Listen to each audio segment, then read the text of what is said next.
เป็นจังไดเรื่องอันนั้นนะแม่เพิ่นว่าไปให้พาไปโรงหมอน่ะป้าหมอไปอยู่บ่ไปอยู่อยากมาหาเวียกหางานนำบ่โดยสบายดีเด้อโดยคันมีแล้วก็เฮ็ดนะอ๋อเว้าว่าสิแบ่งพูดอันโตของน้ำให้เราเฮ็ดก็บ่ยังบ่มีงบเกิดแม่นคะแนนห้องน้ำก็สิแบ่งให้กันยังบ่มีงบก็บ่แม่นคือๆเด้เนาะแม่น10,000เดือนเด้อคันมีโอกาสก็เชื่อนสิหาเด้อจ้าเอาเบอร์แล้ววะเอาเบอร์เมียนก็ได้เขียนไว้ในรักเซาก็ได้โอ้ทางซีแม่นพูดมาน้าเพกรถนี่เหรอน้าเพกน้อยอ๋อเป็นลูกมันต้องนี้นั่นแหละ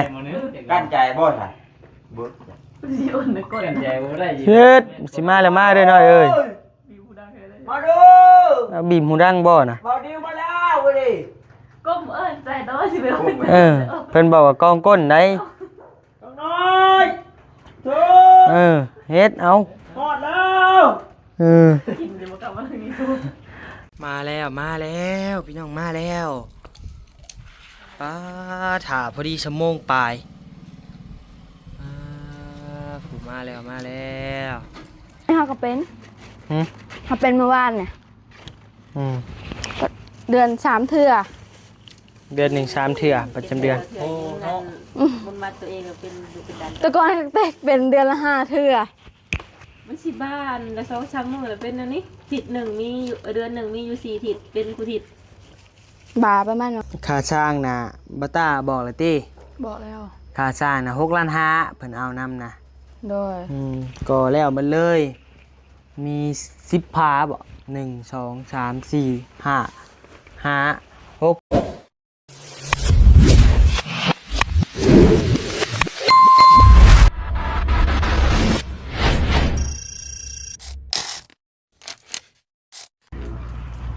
โดยสบายดีไอ้สบายดีโดยช่างบ่แม่นโอ้อยากมาหาเวียกหางานนำบ่โดยสบายดีเด้อโดยคันมีแล้วก็เฮ็ดนะอ๋อเว้าว่า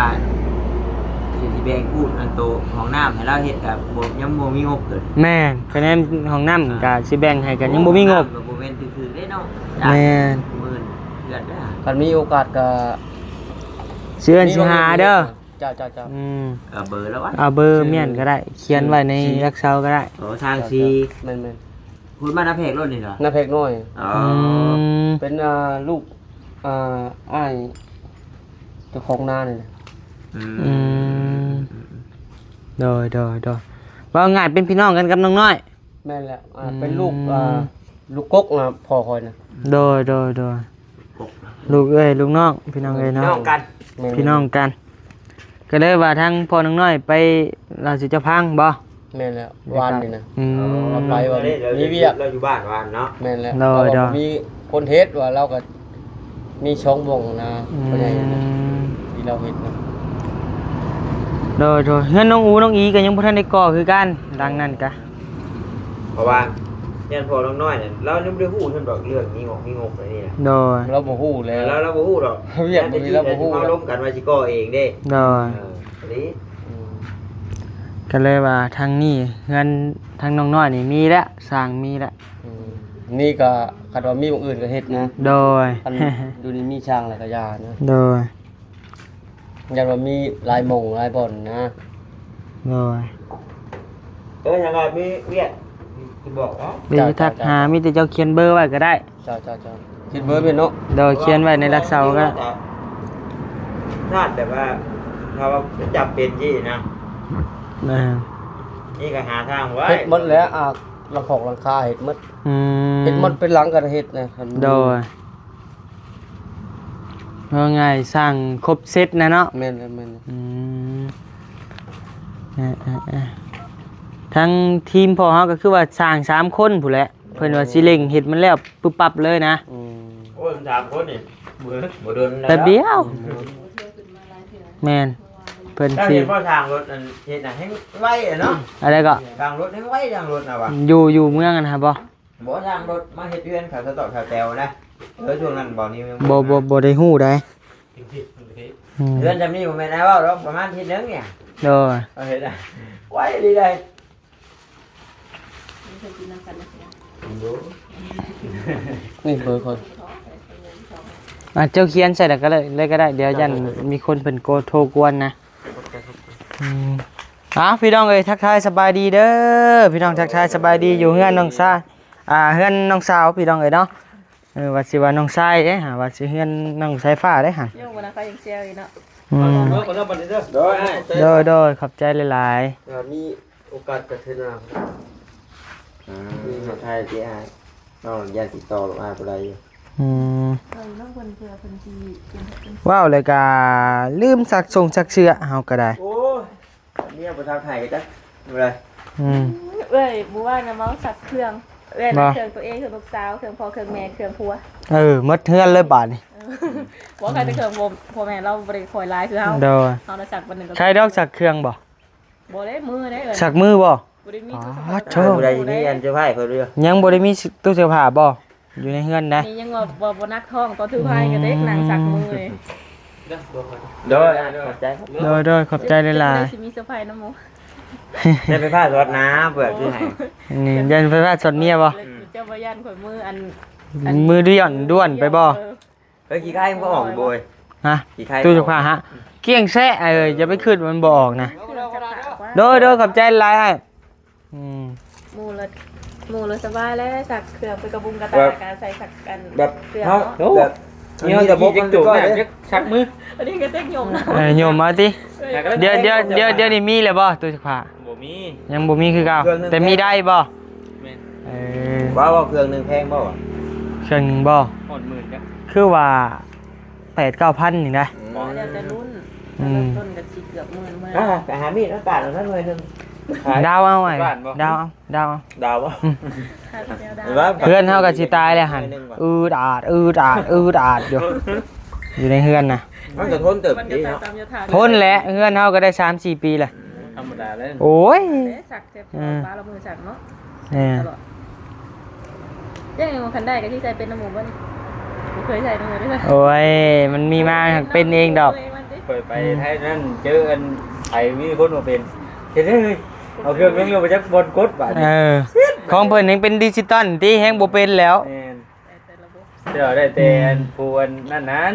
เฮ้ยว่าเพิ่นแม่นพากันดันจิบเครื่องไม่สิ พี่น้องเอ้ยมาเฮือนน้องน้อย แต่ยังบ่พอโตน้องน้อยเด้อพี่น้องเอ้ยน้องน้อยจักไปอยู่ไส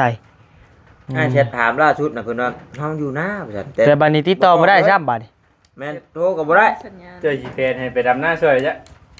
บ่อยู่หน้าน้อยสัญญาณค่อนข้างอยากบ่เสถียรเด้ออยากล่มเหลว โอ้ย ติดต่ออยากยากจำเกิดเหตุฉุกเฉินกับกูละ ถ้าเพิ่น ถ้าเล่นมันออกไป พี่น้องเอ้ยจังว่ากันนะพี่น้องเนาะเดี๋ยวถาน้องเพิ่นมาก่อนจังว่ากันอีกเทื่อนึงนะพี่น้องเนาะไป นานมาดิน้อยเฮ็ดได้ดีบาด ไปทางไหน เฒ่าผู้แก่เพิ่นว่าใส่บ่นึงเอาบ่มีบ่นึงเดี๋ยวนี้บ่เลยเนาะกองก้นบ่เพิ่นว่าน่ะ หวายมันตรงนี้นั่นแหละ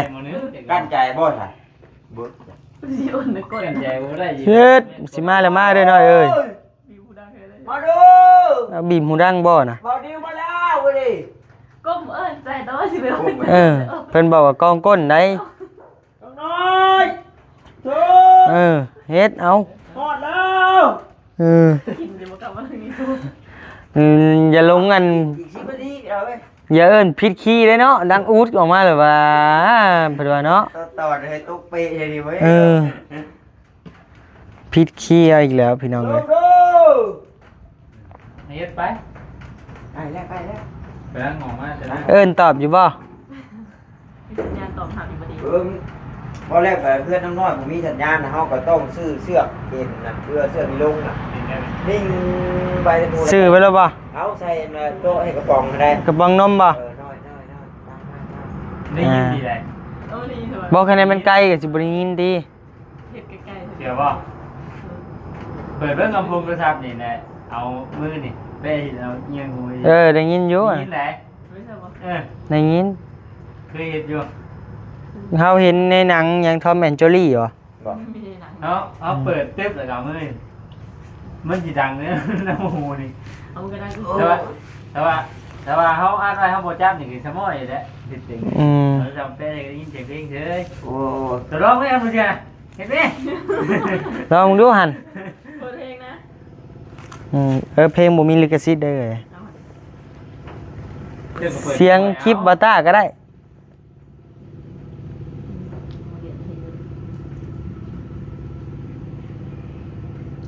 ทำใจเลย7 ปีเลยมันซ่าเลยบอกทำใจมา โทรศัพท์บ่ เขาก่อนคน เออ ทำใจได้ เจนี่ยังอื่น เห็นแล้วนะ อ๋อพี่น้องเอ้ยเมื่อกี้นี่ก็มีทั้งไอ้สร้างเพิ่นเนาะพี่น้องเนาะเพิ่นมาติดต่อเวียกติดต่องานนำเฮานี่แหละเพิ่นว่าอยากเฮ็ดใช้ได้บ่ ใช้มือนะ เออ ใช้มือเลยเงี้ยหูพัง เงียงหูฟังในแขนได้ เจอเพื่อนไหนกันเอาเพื่อนนะ แล้วเฮ้ยหูพังกันมันก็ได้ยินอยู่ดีจ้า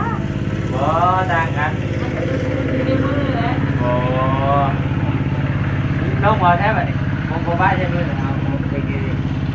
เดี๋ยวเอามาเป้ให้แบบนี้ คอโลชั่นเนาะคอเพิ่นโลยาวเออ มันมา ลำบากดิ เกิดมาสั่นเนี่ยต้องสบายเกี่ยวหัวคอยสั่น อืมเฮ้อพระอาจารย์ลงอันยันลงกระถาได้บัดนี้ได้ สามีนั่งหันหลังให้ก็โปเกียนให้แล้ว เออ เบอร์คอยมีนะขอไปได้อีกชักเงินมาเลยได้ โอ้ค่ะอันเขียนยันกับข้ออันอิหยังข้อล้านไป เร็วพอห้างไปเติม คือจะได้ตัวหนึ่งนะ เออยันยังแล้วบัดนี้ เขาหนาเลย ยันยังแล้วบัดนี้ โอ้ตัวมหาอุดได้นี่ มหาอุด เราปืนแตกเลย เราปึก ก็จะเดียวเสียไปขัดเวลาเพิ่นน้อยมา เด็ดไปเนาะ อืม เด็กๆหน่อย ซ้ำซ่านั่น ครับจบติดไป กันพีกันสร้างบ่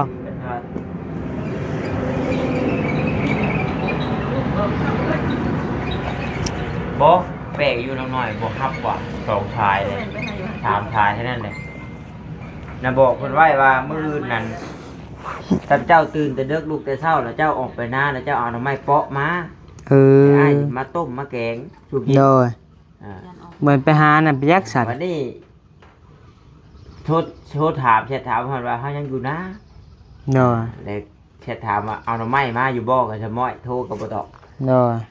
มุดเข้าป่าหน่อไม้โหจ้ะก็รู้มีสัญญาณมัน โอ้ยเจ้ายังบ่เห็นเราเข้าไปดอนวานนี่ โดนใช่น่ะ เข้าไปดอนนี่ออกมาทายเพาะมันเต็มหนาวอะ ถ้าเฮ็ดเพาะบ่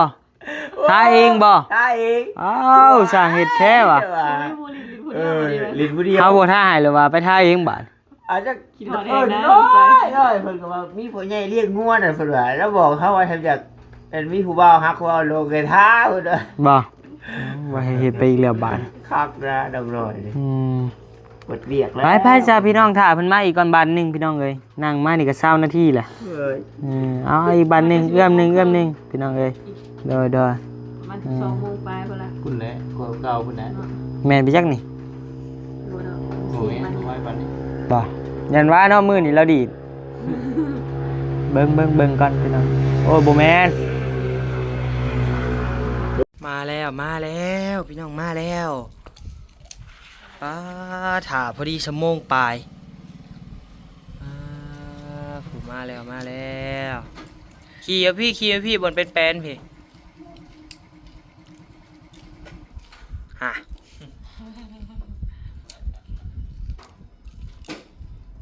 ถ่าพอดีชั่วโมงหนึงให้อ้ายเพิ่นถ่าก็ได้แฮงมีรถแฮงช้ากว่าเก่าบ่ต้องขี่รถนั่นย่างมามันจังไวตะกี้ย่างคือว่าบ่ได้ให้ถ่าปานนี้ ตะกี้มันออกมาเนาะออกมาไว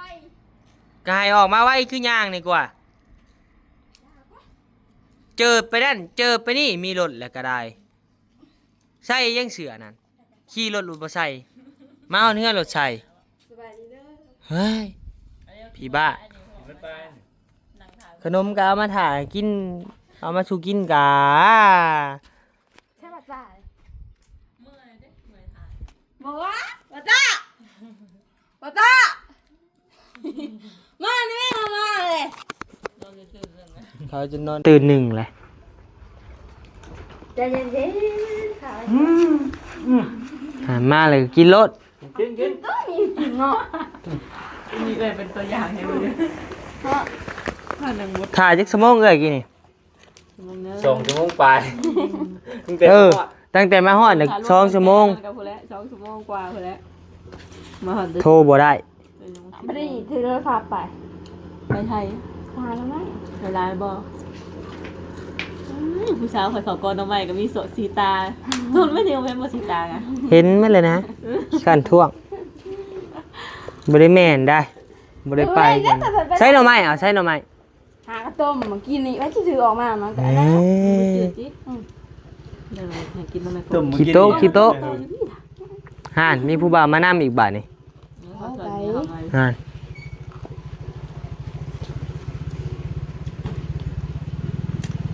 ได้ยังทำไม ฮะ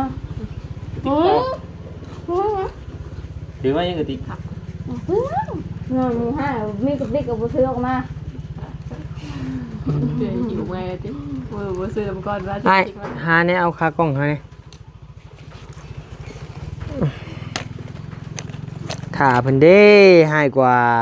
นางเอกพี่น้องเอ้ยเมื่อยน้ำบ่นิวก็ได้แฮงมีรถเลยว่าคิดว่าสิไวกว่าเก่าแฮงช้ากว่าเก่าพี่น้องเอ้ยบ่แม่นว่านิวว้าวได้ บนจากมาซา เพราะว่ามาแต่มาฮอดนี่ตอน 11 โมงปลายๆเนาะ 11 โมง10ปลายเนาะแม่นบ่ ประมาณ ป นั้ ระ น มา นะ ณนั้นแหละ ถ่าจนฮอดจักโมงเลย สองมา 12 โมงครึ่ง30 นาทีเป๊ะพี่น้องเอ้ยถ่านะ พี่น้องว่าเฮิงบ่พี่น้อง จุดซี่นะ เบาใหญ่กันจนนั่งบ่ติดดินเว้า ปูดลุกปูดนั่งเนาะ บ่ว่าตั้งเว้าได้พี่น้องเอ้ยหากบ่ต้านัดน่ะตั้งแต่ออกจากเฮือนบ่ต้านัดนะ แต่เก้า อายออกเลยเด้อก ำลังเอาไปทำหน่อยไอ้ฮอด อืม ไอ้ฮอดดูเห็นเด้อแกฮอดจับม้อย สวยม้อยอ้ายว่าบ่เพิ่งขี่กับยายน้อยเอ้ยรถน่ะย่างเอา ย่างให้ซ่าเลย ฮะแต่กี้ย่างยังบ่ซะ ออกอันตะชาเอาไปก่อน แล้วก็ออกมาที่เช้าบัดนี้ก็ฮู้อยู่อ้ายเพิ่นมาเวียกคู่มื้อ ห้องบะมึงดักทิ้งเขาไปหากินเหมือนบะมึง อ้าวกลับมาแต่เทื่อป้าอ้ายเพิ่นบ่ซื้อข้าวมาต้อนแต่ละมื้อ ถ้าเขาอยากไปหาเลยค่ะอยากไป ไปหรือบ่ได้หยังมา ไม่ได้ไม่อยากมาชุบ นี่มาเว้านั่นหน่อยเทียงโตน่ะ10มื้ออ้ายก็บ่ชนะโต ทิ้งกันยัง เลยนะจ้ะเพราะว่าห้อง เจ้าย่านะเอ้ยมานำกันนะกินยังจมนำกันอยู่ ถ้าเป็นหมูแล้วได้เลย เกินพังเนี่ยยาน้องบ่มีหมูได้นะ ปิดหน้าหากล้องดีๆจบเจือเป็นเวียกเป็นงาน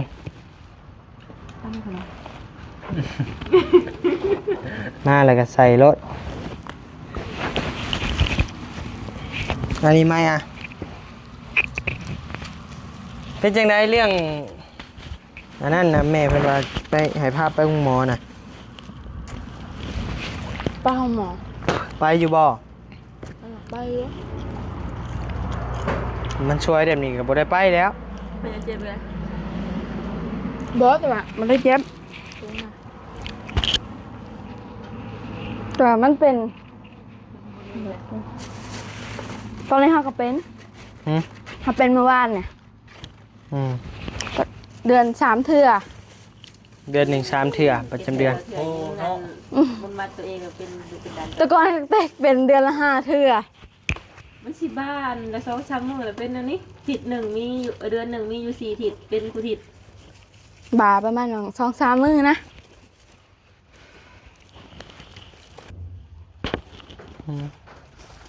คนน้อยเลย เนาะ คนน้อยยิ่งหัวกะบ่ได้รู้ได้เลย เอากี้นี่ก็มีจักไผเพิ่นมาว่าพ่อเจ้าไปบอกเพิ่นมาเบิ่งเวียกเบิ่งงานว่าให้มาเห็นเฮือนเฮ็ดชานนี่แหละ จักบ่ฮู้เลย แล้วว่าเป็นหยังก็อ้าวบ่ เอาไปด้วยอย่างประมาณนั้น พี่น้องทั้งพ่อนะไผเป็นสร้างพี่น้องทั้งพ่อเจ้า พูดเพื่อนเราอยู่หูประจัก อ เราอยู่มาเพลงน้อย น้ำแข็งน้อย เขาก็สิแม่นเลย อ้าวบ่ลิลุงอ้าวนี่แหละเพิ่นว่ามาติดต่อเวียกว่าซั่นว่าบ่มีช้างแต่อ้ายบอกว่ามีแล้วช้างนะ โดย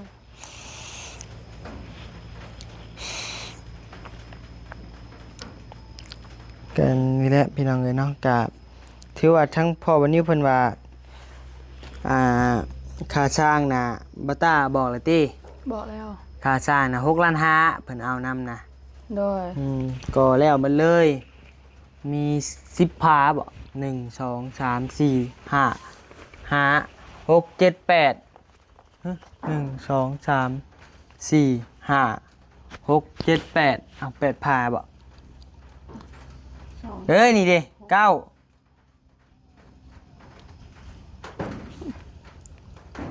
9พาเลยเนาะ ทั้งนั้นน่ะก่อตันเลย จงห้องนี้แม่นเจ้าว่าสิเอาห้องเบื้องใดแหละเบื้องบ่เวียนนั่งนี่หรือว่าเบื้องนี้ห้องนอนน่ะ ห้องนอน อืม เฮาอยากพี่ห้องพี่ว่ะ แหละห้องนอนมี2ห้องเด้ เบิ่ง เบื้องนี้เนาะเบื้องบล็อกนี่เนาะ โดย จงเบื้องบ่เวียนนั่งไว้ จงไว้นั่งทางนั้นบ่ยังนั่งซ้อมท่ากับนั่งทางนี้ ไอ้ว่านั่งซ้อมทางและคัก ไปฮันเนาะมานี้นี่จงแค่ตัวนี้ จงทางนั้น จงเบื้องทางนี่แหละคัก เบี้ยมันก็งามคันว่าเปียกตกแต่อีกมื้อ แม่นแหละ นี่ จะมีผัดบาง จงเบื้องนี้หลุดสิบังทางบาดนี้หั่นน่ะแต่แล้วแต่เฮือนขึ้นอยู่กับผู้อยู่ เดี๋ยวเฮาก็บ่ได้ฮู้ว่าเอาไปซิเด้ จะเฮ็ดให้เพื่อนแล้วเที่ยงก็เพื่อนบ่อยากให้เธอได้เฮือนบ่ตามมันเว้านี่ อืม เฮ็ดบ่ถึกแบบไปจมเนี่ยแหละ ค่าสร้างน่ะ6.5 ล้านเพิ่นเอานำ โดย พร้อมตั้งวงกบเลย ตั้งปึ้งมันเรียบร้อยแล้วก็โบกกันตั้งหากพี่น้องเลยเนาะ เทพื้นเทพื้นตั้งหากเพราะว่ามันสูงเด้เงินน้อยๆสูงแห้ง สูงเลยเลย สูงแห้งบล็อกนี่ก็พันไปก่อนไปเลยสิๆแม่ พุ่นแล้ว น้อยเป็นสูง น้อยแต่สูงพี่น้องเลย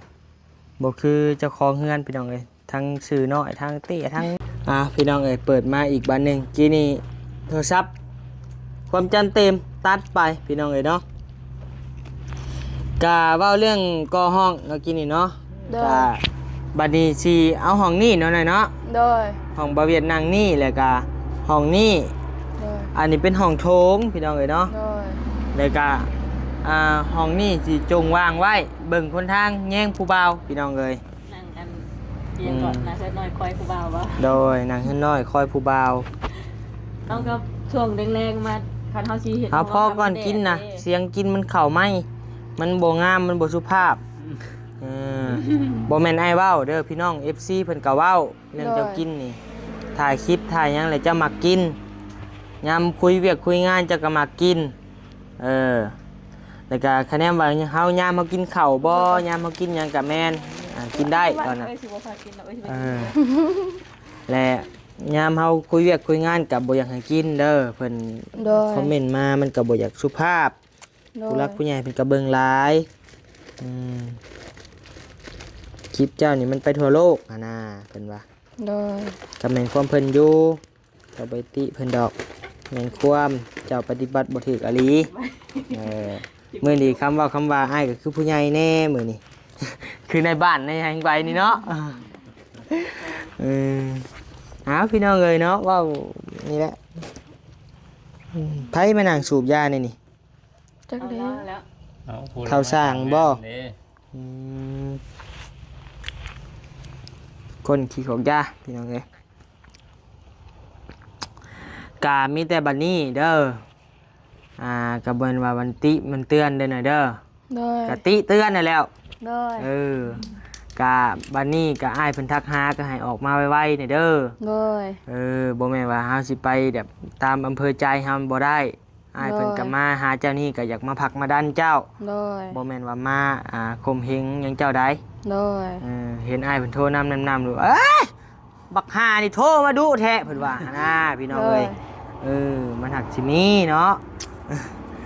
เพราะว่าอ้ายเพิ่นก็มาแต่หลวงแต่ไกลเด้เพิ่น โด ก็ ย เข้าใจอยู่อยากกินข้าวกินน้ำก็อ้ายเพิ่นซื้อมาให้กินอยู่หั่นกินบ่มีอยู่ปิ้งปลาดุกปลาคอก็มีอยู่อ้ายเพิ่นซื้อมาฝากอยู่ กิน กะนี่แหละเวียกงานเฮาอยู่นี่เฮาก็ให้มาอยู่นี่หั่นแหละบ่ยังบ่เพิ่งอยากให้ไปใช้เพราะว่าอ้ายเพิ่นก็อยากมาคุยเวียกคุยงาน โดย บ่แม่นว่ามาหยังไดมาทุกมื้อนี่ก็เพื่อเจ้าหั่นแหละอยากให้เจ้าแล้วเจ้าทัว โดย ก็บ่แม่นว่าบ่นิวเว้าได้พี่น้องเอ้ยก็เว้าอลีหั่นแหละ บ่แม่นเว้าแต่ว่าเว้าอีหลีจักหมายความว่าจังได๋ เอาว่าตลกเนาะ บ่ ฝนตกพี่น้องบาดนี่เห็นบ่น้ำตาเทวดาย้อยบาดเอาพี่น้องเอ้ยคลิปนี่ก็คลิปจมแน่พี่น้องเอ้ยเนาะเครียดน้องน้อยมาซ่าโพดไอเวียดก็จะนั่งก้นบ่ติดบล็อกแล้วกะลูก ชื่อจนบ่ได้ เบิ่งนี่กว่าแล้วซี่นะเป็นหูเต็มหมดแต่แถวน่ะ บ่ได้ตื่นเลย เลิกเติบได้ติใช่ผูกเบิ่งนี่แล้วซี่อ่ะน้อยเราเงาน่ะ เด้หมู่นั้นมาเนาะ จุดลงหอดอันขอนะโห คำว่าเจาะน้ำบาดาลก็แล้วเลยนะปัน อันนี้ไงกายเคิงอยู่เฟซกิน หมู่แล้วก็ได้นึงนะ ดับมาตื่นแล้วนะ เมื่อวานนี่ก็ไปมาหาวานนี่มีแต่เรื่องไปหมอเฮาก็คือว่าให้วีดมันเกิดอ้ายซะเนาะเพราะว่ามื้ออื่นอ้ายก็สิเตรียมงานนะ โด เพื่ ย อเพราะว่างานมันเกิดเฮาก็อยากเฮ็ดให้มันออกมาดีนะพี่น้องเอ้ยเนาะอยากให้อ้ายเพิ่นมาก็อยากให้เฮือนซ่านก็อยากให้เมียนและเมียนให้มันงามๆสะอาดหูสะอาดตาแหละก็สิเมียนเฮือนเป็นซ่านก่อนพี่น้องเอ้ยมื้ออื่นนี่ทางน้องน้อยอยากไปก็ไปคันว่าบ่อยากไปก็บ่ไปแล้วแต่เนาะมันบังคับบ่ได้พี่น้องเอ้ยฮักเชิญและยังใครแต่บ่ได้เฮ็ดบัตรเชิญมาบ่นิวนะพี่น้องเอ้ยวันเกิดเฮ็ดบัตรเชิญจังว่าสิได้เงินไปจังเนาะ อ้าวต้องใส่ซองนี่แหละวันเขียนผมเลยต้องมีซอง อย่าแล้วมีแต่อ้ายเฮาหมู่คู่กันนะพี่น้องเนาะจะบ่ได้เฮ็ดใหญ่เฮ็ดโตดอกพี่น้องเอ้ยเนาะมีแต่ทางบัดนิวก็เตรียมงานก็บ่แม่นงานใหญ่ดอกสิเมียนเฮือนเป็นซ่านนั่นแหละเพราะมันเป็นห้านเครื่องเสียงเด้พี่น้องเอ้ยก็เลยว่าสิไปฮุบเครื่องเสียงออกก่อนแล้วก็จัดโต๊ะจัดตั้งเมียนหั่นแหละถ้าอ้ายถ้าเอื้อยมาเนาะพี่น้องเนาะทางทีมงานเฮาเนาะพี่น้องเนาะใจก็อยากมาครบมาแล้วแต่ว่าทางบ่เตียงเพิ่นก็อยู่ลองแจ้งบ่ยาวก็อยู่ลองแจ้งมื้อนี้ก็เป็นวันเกิดบ่ยาวมื้อนี้พี่น้องเอ้ยบ่าวพัดไส้ก็อยู่ลองแจ้งบ่าวจันอยู่ลองแจ้งบ่าวบุญก็อยู่ลองแจ้งบ่าวอันยังบ่าวเพิ่งเคยลาก็ลองแจ้งลองไปจนแจ้งเมื่อคืนนี้ก็ได้ทางทีมงานเซโปนกับป้าจากมือได้พสิมาจากสิมาทันหรือบ่คันว่าบ่มากับสิง้อยแล้วบัดนี้พี่น้องเอ้ยทีมงานบ่มาแต่ก็เข้าใจพี่น้องเข้าใจว่าเพิ่นเฮ็ดเวียกเห็นงานนะพี่น้องเนาะไปพี่น้องเอ้ยคลิปนี้ก็บ่มีหยังหลายบัดนี้ขอตัวลำลาก่อนนะพี่น้องเนาะพบกันในคลิปหน้าสำหรับคลิปนี้ลาก่อนแล้วสบายดีสองสาวสาวหนึ่งลูกติดสาวหนึ่งยังบ่ทันมีลูกพี่น้องเอ้ย ทำไมกับน้อง